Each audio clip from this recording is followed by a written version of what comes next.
Hi friends, welcome back to my channel. ఈరోజు మీకు ఈ సీరియల్లో ఏం జరిగిందో తెలుసుకోవాలి అనుకుంటున్నారా? అయితే వెంటనే మనం సీరియల్లోకి వెళ్ళిపోదాం. ఇంకా విక్కీ కనిపించకపోవడంతో పద్మావతి అయితే చాలా అల్లాడిపోతుంది. ఇంకా ఇంట్లో అందరితో కూడా వదిన ఆయన ఫోన్ ఎంత ట్రై చేసినా సరే అస్సలు కలవటం లేదు, నాకెందుకో టెన్షన్గా ఉంది వదిన అని చెప్పి ఇక పద్మావతి అయితే బోరున ఏడ్చేస్తూ ఉంటుంది. ఇక్కడ ఇంట్లో ఇలా ఉండగా ఇక మురళి బయట కూర్చుని ఫోన్ మాట్లాడుతూ సక్సెస్ఫుల్గా కిడ్నాప్ చేశారనమాట. సరే, ఇక్కడ నేను అనుకున్నది అయ్యే వరకు కూడా అక్కడ కిడ్నాపర్ని చాలా జాగ్రత్తగా చూసుకోవాలి. అర్థమవుతుందిగా, ఏ మాత్రం కిడ్నాపర్ తప్పించుకున్నా తర్వాత అందరం ఇరుక్కుంటాం అని చెప్పి ఇక మురళి అయితే ఫోన్లో మాట్లాడుతుండగా అనుకోకుండా మురళి మాటలన్నీ కూడా దివ్య వినేస్తుంది. దివ్య ఒక్కసారిగా, బావా, అన్నయ్యని కిడ్నాప్ చేసింది నువ్వా? ఇది నిజమేనా అని చెప్పి ఇక దివ్య చాలా సంతోషంగా మురళిని అడుగుతుంది. ఇక మురళి కూడా దివ్య సంతోషాన్ని అర్థం చేసుకొని, అవును అవును దివ్య, తప్పని పరిస్థితుల్లో కిడ్నాప్ చేయవలసి వచ్చింది. లేకపోతే నేను ఒక బిజినెస్ పెట్టుకుంటానంటే ఒక్క సంతకం చేయకుండా నన్ను ఎంతలాగా ఇబ్బంది పెడుతున్నాడో. ఈ ఇంట్లో అందరూ కూడా నన్ను, నా కుటుంబాన్ని నాశనం చేసి సంతోషంగా ఉన్నారు అని చెప్పి ఇక దివ్యకి మాయమాటలు అయితే చెప్తాడు మురళి. మురళి మాయలో పూర్తిగా పడిపోయిన దివ్య మురళి చేస్తున్న పనులకి సంబరపడిపోయి, బావగారండి, ఈరోజు మిమ్మల్ని చూస్తుంటే నాకు చాలా సంతోషంగా ఉంది. నన్ను మా డాడీ నుంచి విడతీసిన కుటుంబం బోరున ఏడుస్తుంటే చూస్తూ చూస్తూ చాలా ఆనందంగా ఉంది అని చెప్పి దివ్య అంటుంటే, చూడు దివ్య, నువ్వు కనుక నాతో చేతులు కలిపితే తరువాత నువ్వు నేను ఇంతకంటే ఎక్కువ సంబరపడిపోవచ్చు అని అనడంతో, ఖచ్చితంగా బావా, ఖచ్చితంగా మీరు ఎలా చెప్తే అలాగే వింటాను అని చెప్పి ఇక దివ్య మురళి చేతిలో చెయ్యి వేస్తుంది. మరదలు పిల్ల, నీ అందాన్ని వాడుకుని నా పని పూర్తి చేసుకుందా అనుకున్నా, కానీ కుదరలేదు. అదే అందం వీడియో నీకు పంపిస్తే చావడానికి సిద్ధమైపోయావు. ఇప్పుడు నువ్వే నా ఉచ్చులో పడ్డట్టు నాకు సహాయం చేస్తానంటున్నావు. నిజంగా ఇదంతా కూడా నా అదృష్టమేమో. ఈరోజు టైం బాగుంది, అన్నీ నా కాళ్ళ దగ్గరకే వచ్చేస్తున్నాయి అని చెప్పి మురళి తెగ సంబరపడిపోతాడు. ఇంకా పద్మావతిని చూసిన అరవింద, పద్మావతి మళ్ళీ ట్రై చేయి ఉండాల్సింది, విక్కీ ఫోను ఖచ్చితంగా కలుస్తుంది అని అంటుంటే, లేదు వదిన, కలవటం లేదు, ఆయన ఫోన్ అస్సలు కలవటం లేదు, నాట్ రీచబుల్ అనే వస్తుంది అని చెప్పడంతో ఇక అదే టైంలో పైనుంచి కుచుల ఒక బ్లాక్ డ్రెస్ వేసుకుని అచ్చం డిటెక్టివ్ లాగా, విక్కీ ఖచ్చితంగా లండన్ వెళ్ళి ఉండడు, లండన్ వెళ్తే తన మొబైల్ పనిచేయకపోతే ఇంకొక మొబైల్ తీసుకునన్నా మాట్లాడి ఉండొచ్చు, కానీ అదేది జరగలేదు, విక్కీకి ఏదైనా ప్రమాదం కూడా జరిగి ఉండొచ్చు అని చెప్పి ఇక కుచల అయితే అచ్చం డిటెక్టివ్ లాగా మాట్లాడుతూ ఉంటుంది.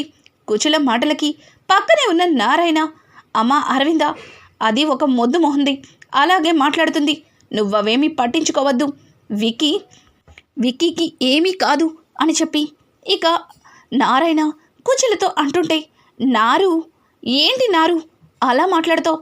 అసలు నీకేం తెలుసని?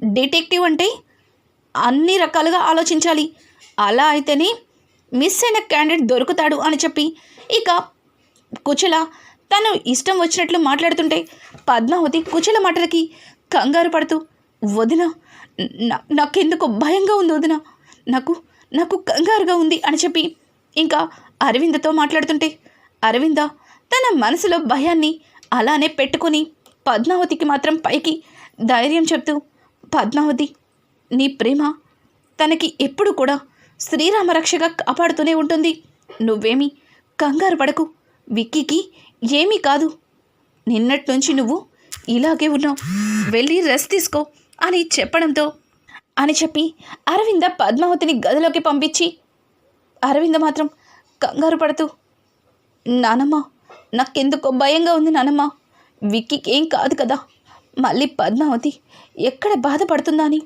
పద్మావతికి నా భయాన్నేమీ చెప్పలేదు అని అంటుంటే ఇక వాళ్ళ నాన్నమ్మ అలాగే ఆర్య ఇక అందరూ కూడా అరవిందకి ధైర్యాన్ని చెప్తారు. లోపలికి వచ్చిన మురళి అలాగే ఇక దివ్య ఇద్దరు కూడా ఒకరి మొహాలు ఒకరు చూసుకుంటూ ఈరోజు మనం చాలా మంచి పని చేశాం అన్నట్టుగా తెగ సంబరపడిపోతుంటారు. ఇక దివ్యని గమనించిన అరవింద్ అయితే, దివ్య నువ్వేంటి ఆయన వైపు చూస్తున్నావు? పైగా మీ ఇద్దరు కూడా ఏదో మాట్లాడుకున్నట్టు అనిపించింది. విక్కీ గురించి మీకు ఏమైనా తెలిసిందా అని అనుమానంగా ఇక అరవింద దివ్యని అడుగుతుంది. దివ్య కాస్త కంగారు పడుతూ, అది అక్క, అన్నయ్య కనిపించలేదు కదా, బావగారు లాయర్ కదా, ఏదైనా ఇన్ఫర్మేషన్ తెలుస్తుందేమో అని చెప్పి బావగారిని ట్రై చేయమని చెప్తున్నాను. అంతే కదా బావగారు అని చెప్పడంతో, రానమ్మా, ఎందుకు ఇంత టెన్షన్ పడుతున్నావు? విక్కీ ఏమి చిన్న పిల్లాడు కాదు. అయినా విక్కీ లండన్ వెళ్ళి ఉంటాడు, ఫోన్ స్విచ్ ఆఫ్ అయి ఉంటుంది. ఈ మాత్రానికే ఎందుకు అంతలా కంగారు పడుతున్నావు? విక్కీ ఖచ్చితంగా ఫోన్ చేస్తాడు. నువ్వు ఉత్త మనిషివి కూడా కాదు. దివ్య, మీ అక్కని లోపలికి తీసుకెళ్ళు అని చెప్పి ఇక అరవిందని దివ్యతోనే లోపలికి పంపిస్తాడు. ఇక ఇంతలో ఇక్కడ విక్కీ అయితే, రేయ్ వదలండి, నన్నెందుకు కిడ్నాప్ చేశారు? ఎందుకు నన్ను ఇక్కడ తీసుకొచ్చి కట్టి పడేశారు అని చెప్పి ఇక విక్కీ అయితే చాలా గట్టిగా అరుస్తాడు. రేయ్, నిన్ను ఇప్పుడే వదిలిపెట్టము, అక్కడ మా బాస్ పని అయ్యే వరకు కూడా నిన్ను వదిలిపెట్టేదే లేదు అని చెప్పి ఇక అతనైతే విక్కీతో మాట్లాడుతుంటాడు. ఎవడా బాసు? అసలు ఎందుకు నన్ను కిడ్నాప్ చేసినట్టు అని అడగడంతో, ఏమో మాకదంతా తెలీదు, నిన్ను కిడ్నాప్ చేయమన్నారు, చేశాము, మళ్ళీ మా బాస్ నిన్ను వదలమనే వరకు వదిలిపెట్టాం, అంతవరకు చప్పుడు చేయకుండా సైలెంట్గా కూర్చో అని చెప్పి ఇక అతను విక్కీతో మాట్లాడుతుంటే అనుకోకుండా అతనికి కంటిన్యూషన్గా ఫోన్ కాల్స్ వస్తాయి.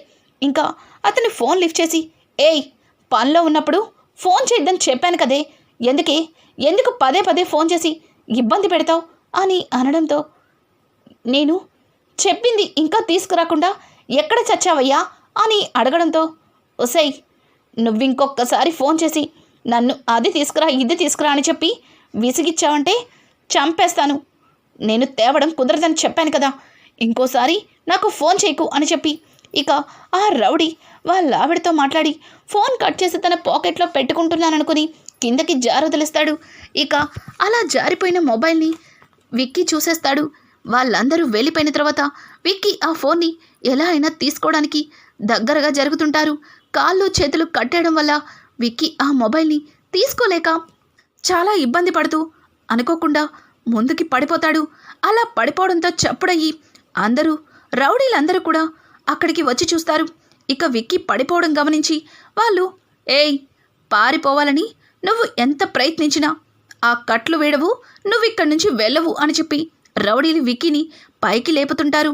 ఎక్కడ రౌడీలు ఆ ఫోన్ని చూసేస్తారని ఇక నిదానంగా తన చేతిలోకి ఆ మొబైల్ని తీసుకుని ఇక విక్కీ ఆ ఫోన్ని వాళ్ళకి కనిపించకుండా తన షర్ట్ పాకెట్లోకి వెళ్ళేలాగా చేతి దగ్గర కవర్ చేసుకుంటూ ఉంటాడు. ఇక విక్కీని పైకి లేపి నార్మల్గా కూర్చోపెట్టి, చూడు, మేము నిన్నేమీ చెయ్యం, సరేనా?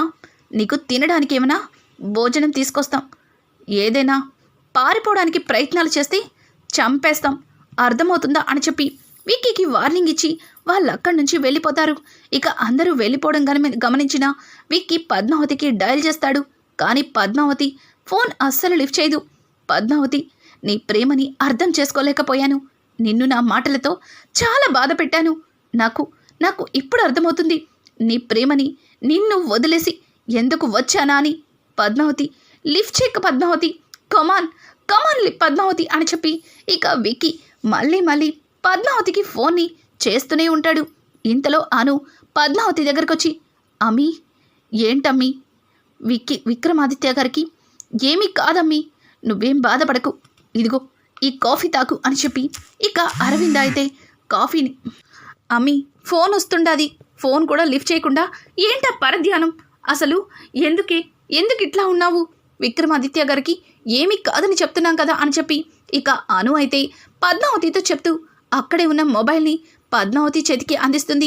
ఇంకా పద్మావతి, ఫోన్ వస్తుండదా, చూసుకోలేదక్క అని చెప్పి పద్మావతి ఫోన్ లిఫ్ట్ చేయడంతో, ఒక్కసారిగా హలో అని పద్మావతి అనడంతో విక్కీ చాలా సంబరపడిపోతాడు. పద్మావతి మాటల్ని ఎన్నో సంవత్సరాల నుంచి విననట్టుగా తన నోటి నుంచి మాట రాదు. పద్మావతిని చాలా బాధ పెట్టాను అన్న బాధ తన నోరుని నొక్కేస్తుంది. ఇక విక్కీ ఏడుస్తున్నట్టుగా చప్పుడు వస్తుంది. కుమిలిపోతున్న ఆ శబ్దాన్ని విని ఒక్కసారిగా పద్మావతి సారు అని అనడంతో పద్మావతి పద్మావతి అని అనడంతో సారు మీరా సారు సారు ఏమైపోయారు సారు? మీరు ఫోన్ చేయకపోతే ఇక్కడ మీకోసం ఎదురు చూసే ఒక పిచ్చిది ఉందన్న సంగతి మర్చిపోయి ఉండారా సారు? అసలు ఫోన్ ఎందుకు చేయలేదు అని చెప్పి ఇక పద్మావతి విక్కీని అడుగుతుంటే, చూడు పద్మావతి, నేను చెప్పేది విను. నేను చెప్పేది జాగ్రత్తగా విను. నువ్వు ముందు ఆ ఏడు పాపేసి అని చెప్పి పద్మావతిని ఏడు పాపేమని చెప్తాడు. ఇంతలో అరవింద్ అక్కడికి వచ్చి, పద్మావతి విక్కీ ఫోన్ చేశాడా? విక్కీనా అని అనడంతో అవును వదినా, ఆయనే ఫోన్ చేశారు అని చెప్పి పద్మావతి చెప్తుంటే ఇక వెంటనే అరవింద పద్మావతి చేతిలో ఉన్న ఫోన్ తీసుకొని, రే విక్కీ ఎక్కడున్నావురా?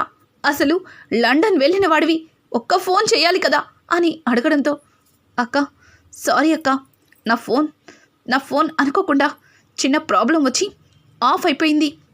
నేను లండన్ వెళ్ళలేదు, ఇక్కడే ఉన్నాను.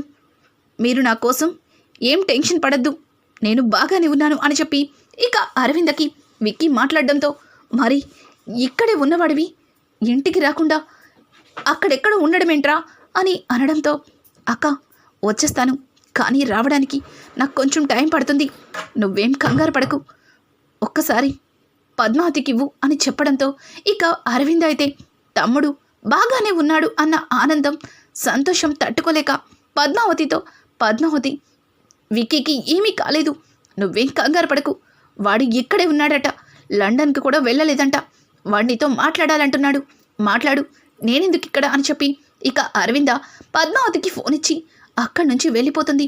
ఇక పద్మావతి అయితే, సారు మీరు లండన్కి కూడా వెళ్ళలేదన్నారు, మరి ఎక్కడుండారు సారు? ఎలా ఉండారు? అసలు ఎందుకు ఇంటికి రాలేదు? మీకు ఏమై ఉండదు? ఫోన్ ఎందుకు స్విచ్ ఆఫ్లో పెట్టారు అని చెప్పి పద్మావతి అయితే ఇక విక్కీని మాట్లాడనివ్వకుండా తనే టకటకా మాట్లాడేస్తుంది. పద్మావతి, నేను చెప్పేది జాగ్రత్తగా విను. నన్ను కొంతమంది రౌడీలు కిడ్నాప్ చేశారు అని అనడంతో, కిడ్నాపా అని ఒక్కసారిగా పద్మావతి గట్టిగా అనేస్తుంది. ఇక అక్కడే ఉన్న కుచుల, ఏంటి కిడ్నాపా అని అంటుంటే, కాదు అదేం లేదు, నేను ఏదో మాట్లాడుతూ అలా అనేశాను, లేదత్తయ్య గారు అని చెప్పి పద్మావతి ఇక కుచుల దగ్గర కవర్ చేసుకుంటూ, సారు అసలు ఏమై ఉండదు సారు, మీరు నాతో ఏం చెప్పాలనుకుంటున్నారు అని చెప్పి ఇక పద్మావతి అయితే విక్కీని అడగడంతో విక్కీ జరిగిందంతా కూడా పద్మావతికి చెప్తుంది.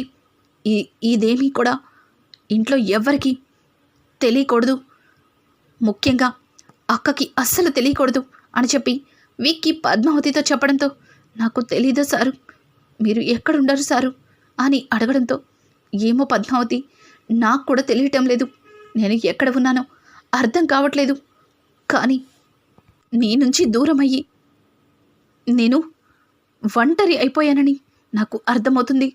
నీ ప్రేమని అర్థం చేసుకోలేక నీ మనసుని చాలా బాధ పెట్టానని తెలుస్తుంది. I miss you Padmavati, I love you Padmavati, నువ్వు లేని జీవితం నాకు శూన్యం పద్మావతి అని చెప్పి విక్కీ ఆ 4 మాటలతో ఫోన్ కట్ చేస్తాడు. ఇంతలో రౌడీలు అక్కడికి వచ్చి, ఏయ్ నీకు ఫోన్ ఎక్కడిది? అసలు ఫోన్ నీ దగ్గర ఉందేంటి అని అనడంతో ఇక ఇంకో రౌడీ, ఇందాక నా వైఫ్ ఫోన్ చేసిందిరా, ఇక్కడ పడిపోయినట్టుంది మొబైల్, వీడికి దొరికింది కదా, ఎవరికన్నా ఫోన్ చేసావా అని అడగడంతో విక్కీ ఏమీ లేదు అన్నట్టుగా తల అటు ఇటు ఊపుతాడు. ఇక అతను ఆ మొబైల్ని పాకెట్లో పెట్టేసుకుంటాడు. ఇక ఇక్కడ ఉన్న పద్మావతి అయితే విక్రమాదిత్య గారు తనని ఎంతలా ప్రేమిస్తున్నారో తన మాటల్లోనే అర్థం చేసుకుని ఎలా అయినా సరే విక్కీని కాపాడాలని పద్మావతి ప్రయత్నిస్తుంది. ఇక పద్మావతి ప్రయత్నంలో విక్కీని కాపాడుకోగలుగుతుందా, అలాగే మురళి మోసాలని ఇంట్లో అందరికీ తెలిసేలా చేస్తుందా? ఇక దివ్యకి వచ్చే బ్లాక్మెయిల్ కాల్ ఎవరో కాదు మురళీనని దివ్యకి అర్థమవుతుందా? రానున్న ఎపిసోడ్స్ అయితే మరింత ఇంట్రెస్టింగ్గా మారబోతున్నాయి. ఈ వీడియో మీకు నచ్చినట్టయితే లైక్ చేసి సబ్స్క్రైబ్ చేసుకోవడం మాత్రం మర్చిపోకండి. Thanks for watching. Hi friends, welcome back to my channel. ఈరోజు మీకు ఈ సీరియల్లో ఏం జరిగిందో